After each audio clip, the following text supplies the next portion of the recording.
Do the Broncos have the best defense in the NFL? This is your Denver Sports Daily for June 26th. The biggest stories, the latest news. It's Denver Sports Daily. Just to get it out of the way right away, yes, the answer is yes. The Broncos have the best defense in the league. I mean, you look at what they did last season, and it was incredible. It was insane what you watched that Broncos defense do every Sunday that they stepped out on the field. And the nation noticed it, and now the media is noticing it. Mina Kimes of ESPN ranked every defense in the NFL, and the Broncos came out on top, finishing in first. Kimes explained her decisions to list Denver at 1, saying, quote, "There was nothing fake about this defense. Every single defensive lineman they have is at minimum very good. The biggest weakness is linebacker, and they addressed that," end quote. I couldn't put it better. The biggest problem that the Broncos had was their linebacker, and then they went out and fixed that in free agency this season.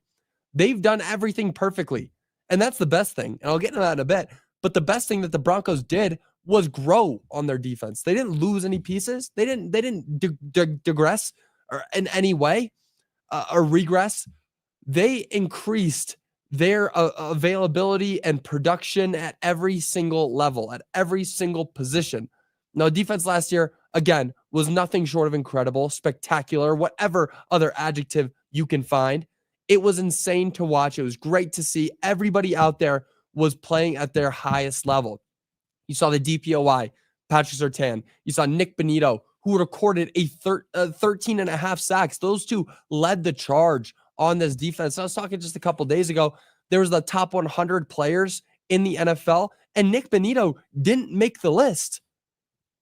I don't understand how that's possible. I mean, you're talking about somebody who should be in the top 50, honestly, top 50 in the entire league. Out of every position, out of every player, Nick Bonito has a real case to be in the top 50. So it's not even seeing him crack the top 100 is crazy, is insane to see. Now, Kimes went on to note, "I would argue they upgraded at multiple important positions," end quote. I mean, with Hufanga, Greenlaw, and Barron, there's no doubt that all that the Broncos did is improve. In every facet of their defensive game, they improved. We saw what they were able to do with their defense last season, and they went out and they got some stars. I mean, Hufanga and Greenlaw are certified stars. And then Jahdae Barron out of Texas. This kid's going to be nuts.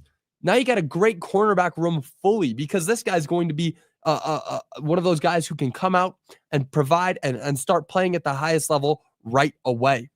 You got Riley Moss too. I mean, there are so many different people you can point at on this team to say, hey, these are the guys that you need to watch out for. These are the ones that are going to cause rookie quarterbacks around the league trouble. These are the guys that are going to cause solidified quarterbacks. Patrick Mahomes, Josh Allen, they're going to cause them trouble because this defense is outstanding.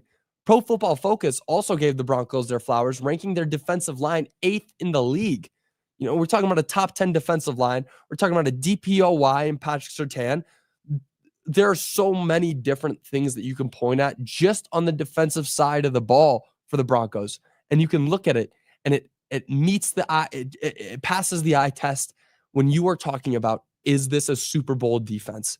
The Broncos, I can say fully confidently, this is a Super Bowl defense. You know, offense, goes out there and they do their thing, but defense wins games. Defense wins Super Bowls. And that's one thing that'll never change throughout the history of the NFL. You can have the best offense of all time, but if your defense isn't where it needs to be, isn't at the top of their game, you're not going to win anything. I mean, look at the Bengals just for last season. Some of the craziest offensive numbers you could see from a player in Joe Burrow, in T. Higgins, Jamar Chase. Those guys are insane. Their offensive core is the best in the league, arguably. But their defense held them back because they couldn't win games.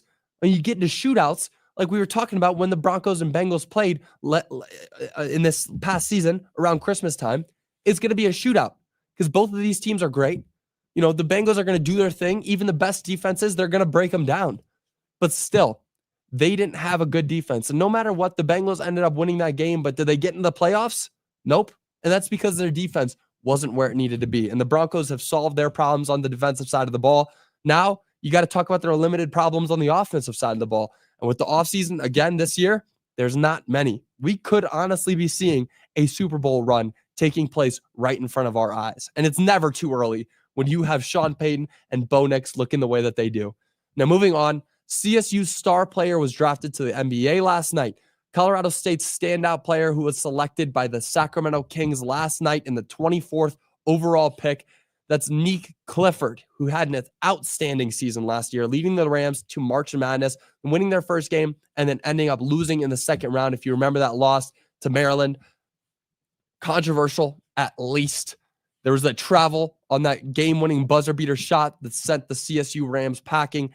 I remember screaming at the TV because you could see the travel happen right there. But hey, we're not here to talk about that. We're here to talk about the good news. And that's Clifford, who is going to the NBA. Clifford is a 6'6" point guard who averaged 18.9 points per game, 9.6 rebounds per game, and 4.4 assists per game in his final season with the Rams. And if you watch this guy, we're talking about eye test earlier with the Broncos. We're talking about eye test with Clifford. This guy meets the eye test. He looks like an NBA player. When you would watch him play for the Rams, he had all the movement. He had that ability to create shots. He has a court vision. He will be a problem in the NBA. I was looking through the draft list of who got drafted where, and the NBA, as much as the NFL draft is a crapshoot, the NBA draft is a crapshoot even more. I mean, you could see first-round picks who are busts, and that won't be the case this season, but you could see Nikola Jokic drafted late in the second round who ends up being the best player in the NBA. Clifford has the ability to go out there and be one of the better players in the NBA in the next 4 or 5 years.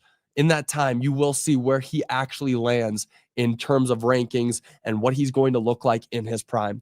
Now, Clifford was on the Rams for 2 years after transferring from CU, where he played for 3 years. He also grew up in Colorado Springs. He's a true Colorado kid, Derek White-esque. This guy is going to be solid. And speaking of Derek White, you're comparing Clifford to a lot of very good defensive guards. He's drawn comparisons to Drew Holiday, Moses Moody, and Josh Hart. Those guys are glue players. They're the players that you get on your team that end up winning you championships. You watch what Drew Holiday did with the Boston Celtics and the Milwaukee Bucks just a couple years ago within the 2020s. Drew Holiday has been the catalyst for multiple championship runs. Josh Hart is one of the leaders on that New York Knicks team. If he's drawing comparisons to players like those, this is going to be a great player. In the long run, he's going to be a great player. ESPN ended up ranking Clifford as the 20th best prospect in the draft, and the Ringer rated him at 17th. He did end up going 24th, which hurts a little bit, knowing that the Nuggets' original pick would have been at 25 that they ended up trading away, and it doesn't hurt as much when you know that they traded away for Aaron Gordon. But if he would have just fell one more slot, hey, maybe he could have stayed being a Colorado kid. But no use talking about that because he is staying in the West.